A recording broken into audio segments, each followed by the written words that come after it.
President Ronald Reagan and First Lady Nancy Reagan are in. So is Secretary of State Alexander Haig.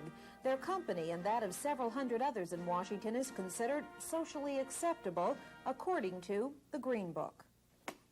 The Green Book is a publication of who's who in Washington society. It automatically will list all top-ranking officials of the current presidential administration, from cabinet officials to Supreme Court justices, also members of Congress. It's a list widely used in Washington, a tradition that started over 50 years ago.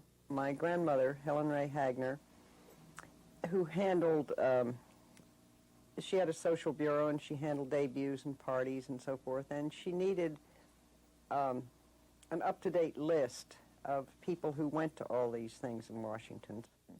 Handed down from mother to daughter, today Jean Shaw Murray runs the Green Book from the small office just outside of Washington.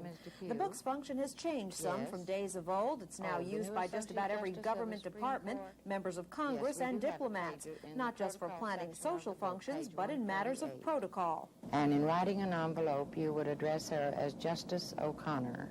Essentially, four people very socially active in Washington decide who makes the Green Book. There are definitely names, Murray explains, to avoid. You don't really want climbers, people who are just trying to get their names before the public or trying to get into Washington society because they have something they want to sell or, you know, that kind of thing. While not everyone can make the Green Book, not everyone can buy the social list of Washington, D.C. As Murray explains, we wouldn't want it to get into the wrong hands.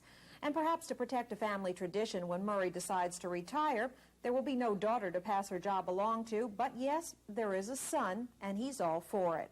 In Washington, Andrea Fleischer, Action News.